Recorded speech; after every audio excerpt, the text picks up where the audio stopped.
ये आप देख सकते हैं चौधरी रंजीत सिंह चौटाला नॉमिनेशन भरने के लिए पहुंचे हैं हिसार के लघु सचिवालय में।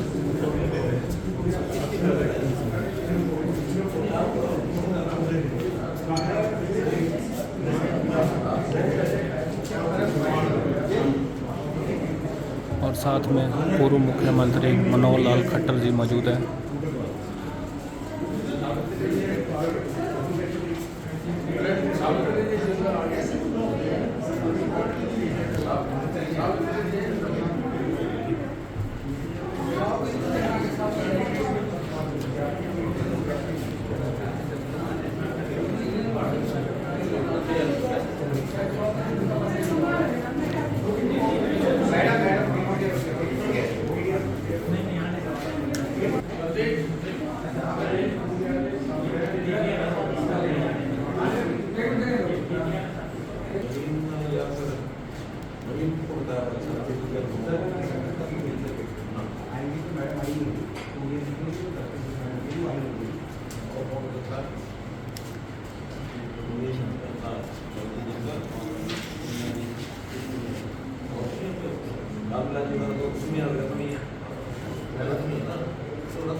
थोड़ा सा उधर हो जाए पार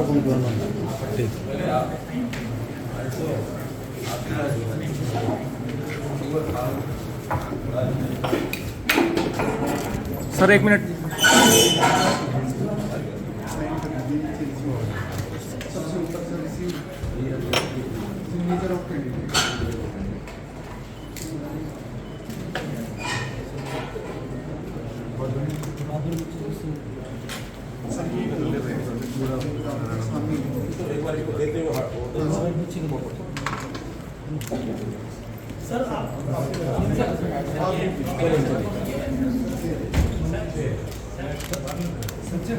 सर 1 मिनट सर। हाँ जी इधर सामने। हाँ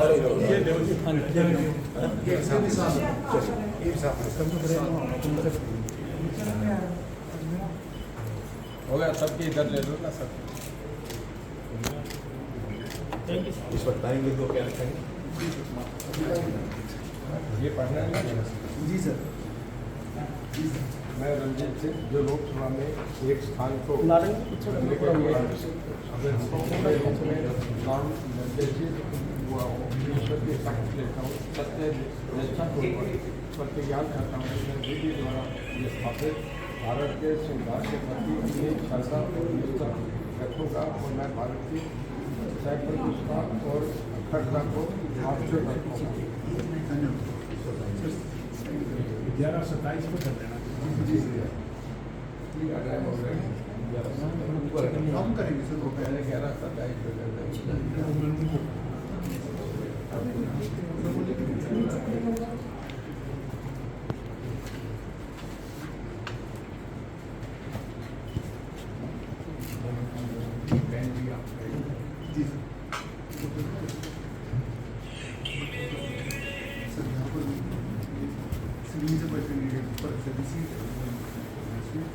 ओरिजिनल मेरे पास आप एक रिसर्च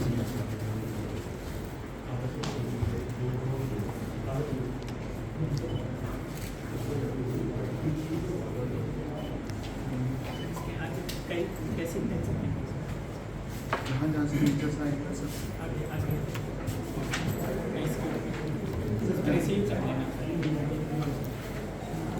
सर सिग्नेचर कर दिया। हाँ सर।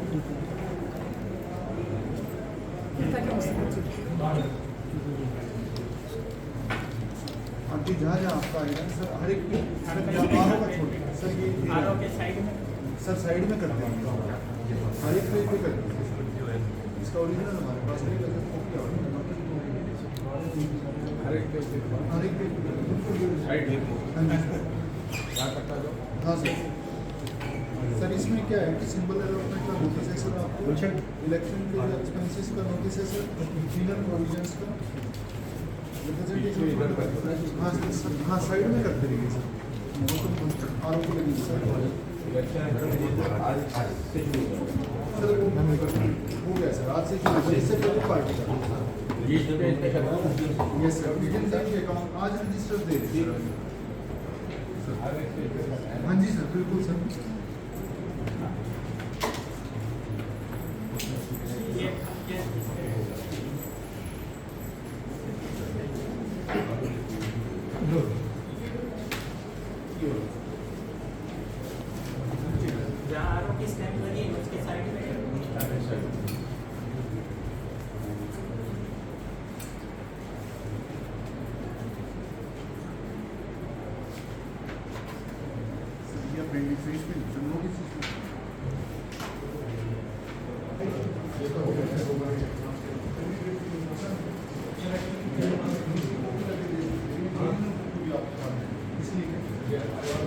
नहीं सर आप सही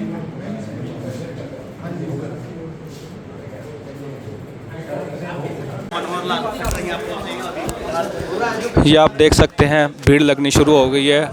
पूर्व मुख्यमंत्री मनोहर लाल खट्टर चौधरी रंजीत चौटाला का नामांकन भरवाने के लिए आज हिसार में पहुंचे हैं। ये देखिए अभी कुछ ही क्षण में पूर्व मुख्यमंत्री मनोहर लाल बाहर आने वाले हैं। सुरेंद्र पूनिया जी यहाँ पहुंचे हैं। आप साइड आने दो इनको आने दो। सिक्योरिटी पीछे हो जाओ, सिक्योरिटी पीछे हो जाओ।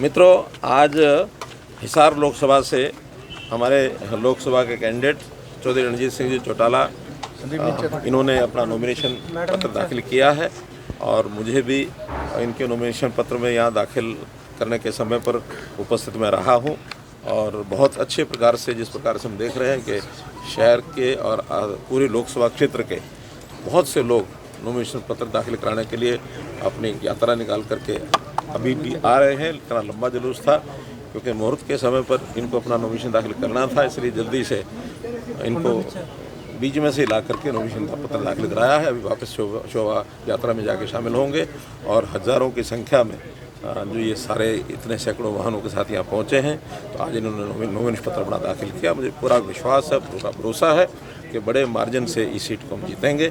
हमारा नॉमिनेशन का जो सिलसिला है वो 29 तारीख से ही शुरू हो गया था। 29 तारीख को पहला नॉमिनेशन गुड़गांव के हमारे प्रत्याशी रविंद्रजीत जी ने उसका अपना नामांकन दिया था। अब आज से लगातार 6 तारीख तक नॉमिनेशन चलेंगे।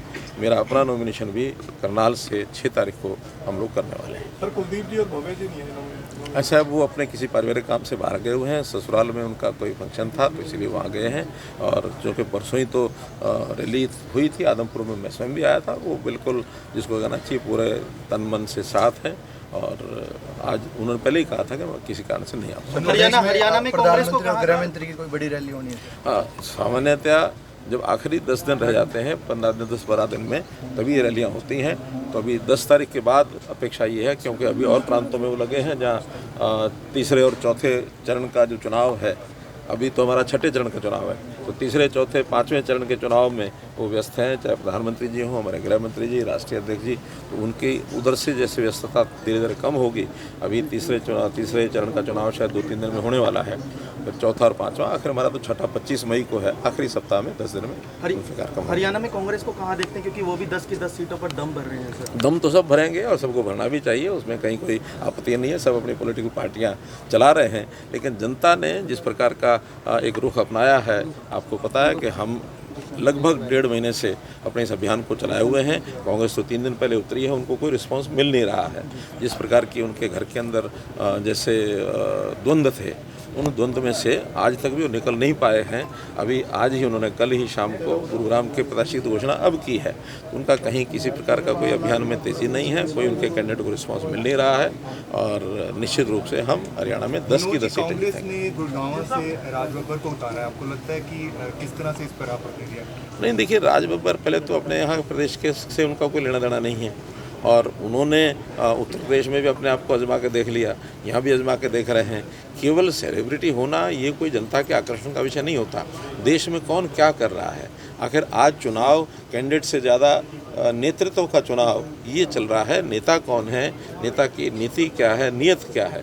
तो जैसे राहुल गांधी, नरेंद्र मोदी जी, यानी इनके नेतृत्व का जो चयन है, उस चयन में कहीं नरेंद्र मोदी जी कहीं आगे हैं। आज हर प्रत्याशी के साथ उसके नेता का नाम भी प्रमुख रूप से जो लिया जाता है, तो आज कहीं कांग्रेस को कुछ भी कहीं हासिल नहीं हो रहा और राज बब्बर का कोई यहाँ परिचय नहीं, कोई उसका आधार नहीं है। तो किसी प्रकार का कोई विषय मुझे लगता नहीं कि उनको कोई चुनाव नरेंद्र मोदी वर्सेस राहुल निश्चित रूप से, क्योंकि देश का चुनाव है। देश का चुनाव जो होता है तो राष्ट्रीय नीतियाँ उसमें काम करती हैं। आखिर 10 साल में मोदी जी के नेतृत्व में सरकार ने क्या किया है जो 55-60 साल में भी नहीं कर सके, वो मोदी जी ने 10 साल में करके दिखाया। बल्कि उन्होंने तो 55 साल में ये सारी चीज़ें उलझाई हैं, चाहे वो कश्मीर का विषय हो, चाहे नक्सलवाद का विषय हो, चाहे नॉर्थ ईस्ट के प्रांतों को देश से अलग होने की जो उनकी भावना पनप रही थी वो हो, चाहे राम जन्मभूमि पर 500 साल से लटका विषय जो राम मंदिर का विषय वो हो, मुस्लिम समाज में महिलाओं की पीड़ा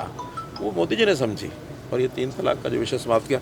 एक से एक ऐसे राष्ट्रीय मुद्दों पर मोदी जी ने जो काम किए हैं और न केवल अपने देश में, दुनिया में भी भारत का नाम आगे बढ़ाने में जो मोदी जी ने काम किया है वो बहुत प्रशंसनीय है। लोग, सामान्य व्यक्ति भी उसको समझने लग गया है। लेकिन करनाल से आपके सामने जो दीपांशु राजा है उनको भगोड़ा घोषित कर दिया, कह रहे हैं कि द्वेष की भावना से ऐसा किया। ऐसा कुछ नहीं है, ये केस कोई आज का नहीं है और ये कोर्ट ने भी मुझे डेट तो याद नहीं है लेकिन कई महीने पहले उनको भगोड़ा घोषित किया था। आखिर उनको हाजिर होना चाहिए, जो हाजिर नहीं होगा कोर्ट में तो भगोड़ा घोषित होगा ही। कोई हमारा उसमें कोई रोल नहीं है। आखिर उसको कोई भी केस होता है किसी व्यक्ति पर तो कोर्ट में हाजिरी देना जरूरी है।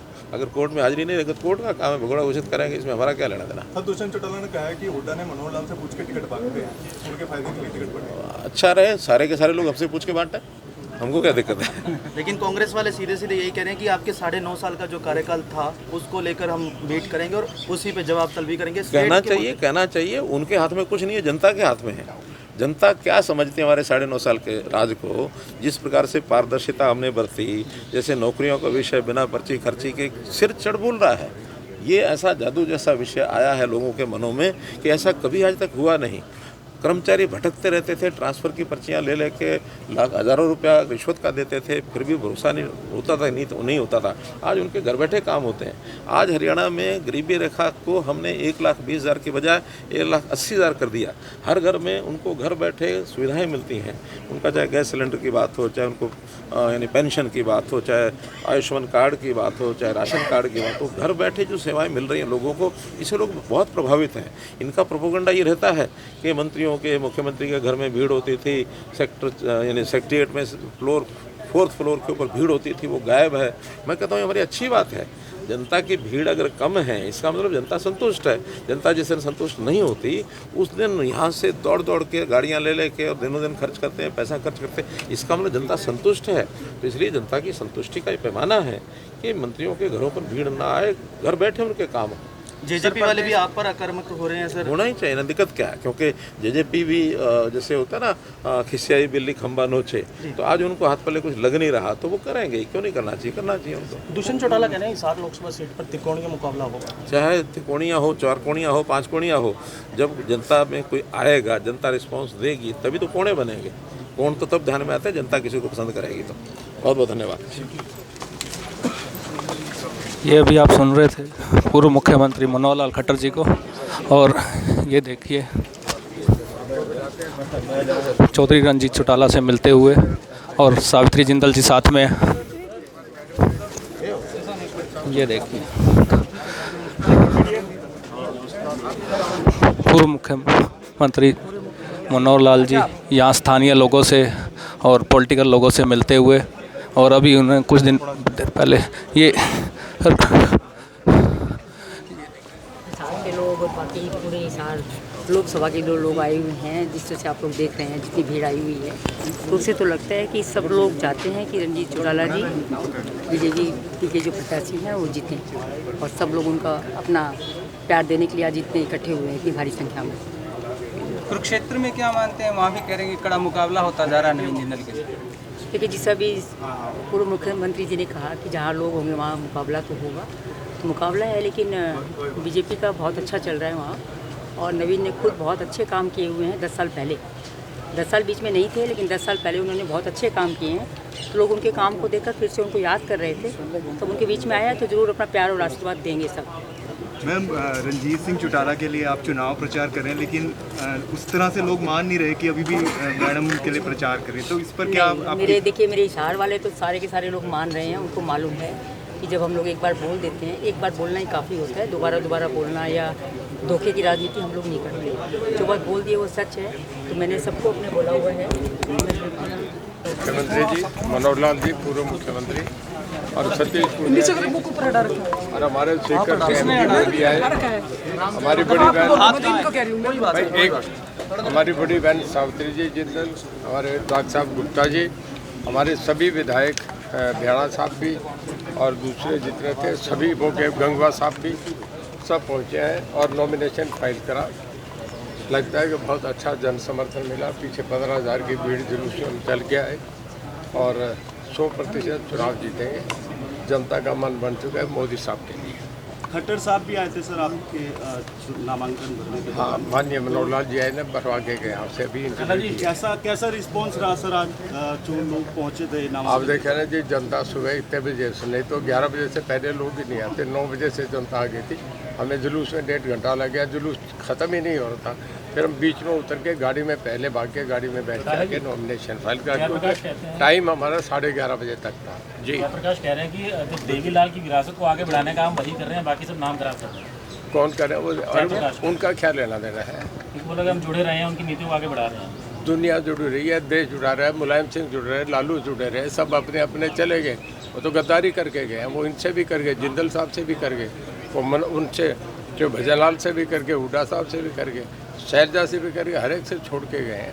जो देवलाल के कर्मठ कार्यकर्ता सदा हम उनके बेटे हैं, वो कैसे कहे गए ये बात नहीं। आज की भीड़ क्या संदेश देती है? भीड़ ये संदेश देती है जनता मोदी साहब को धूम धमाके से बनाना चाहिए।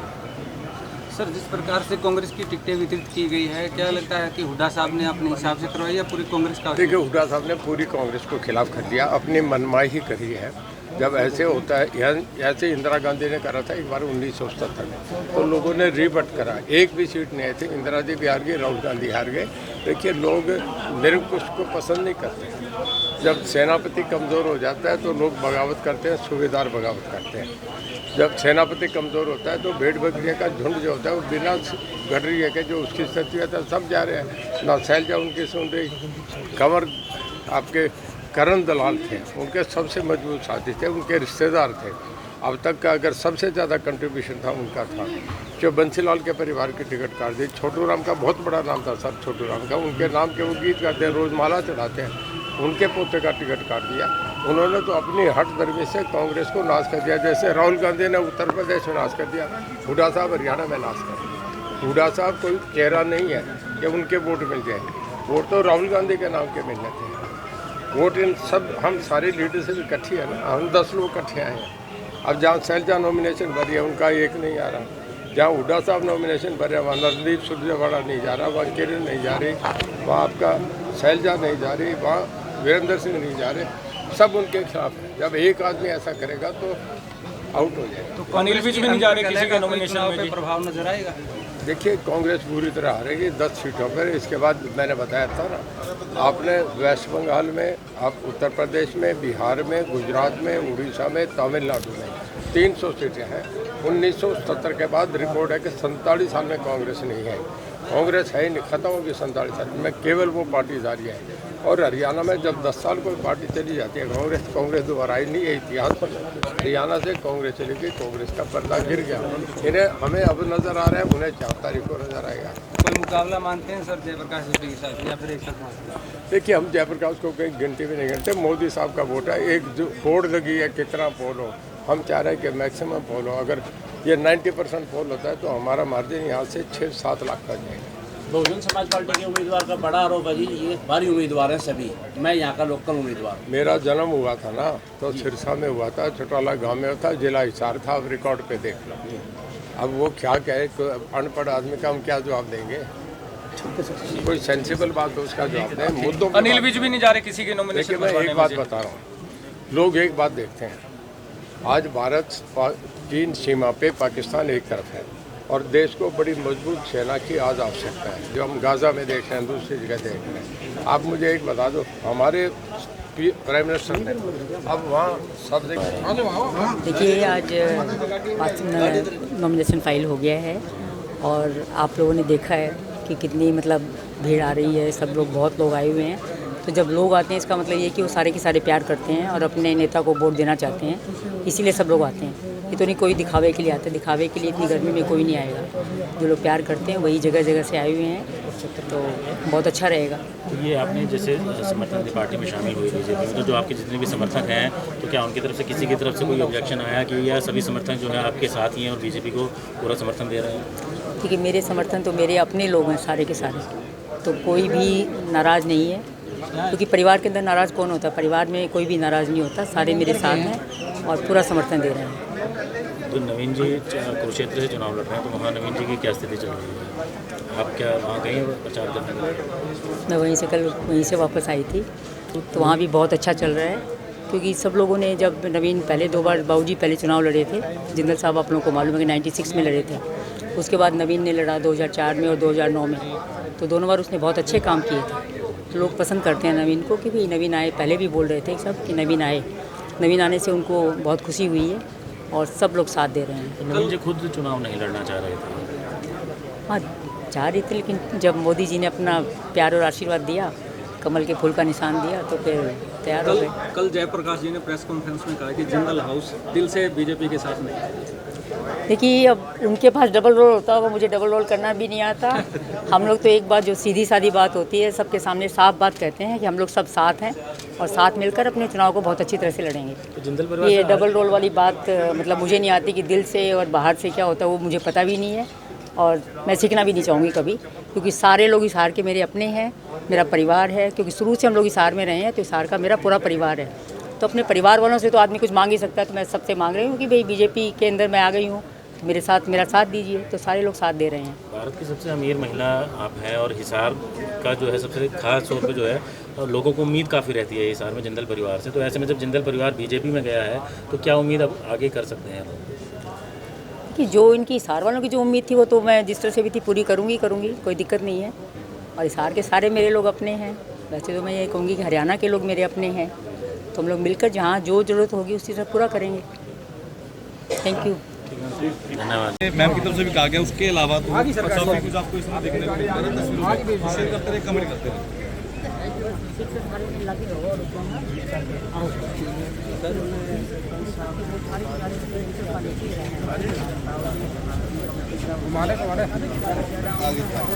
ये देखिए, देश की सबसे अमीर महिला सावित्री जिंदल यहाँ नामांकन भरवाने के लिए पहुंची है।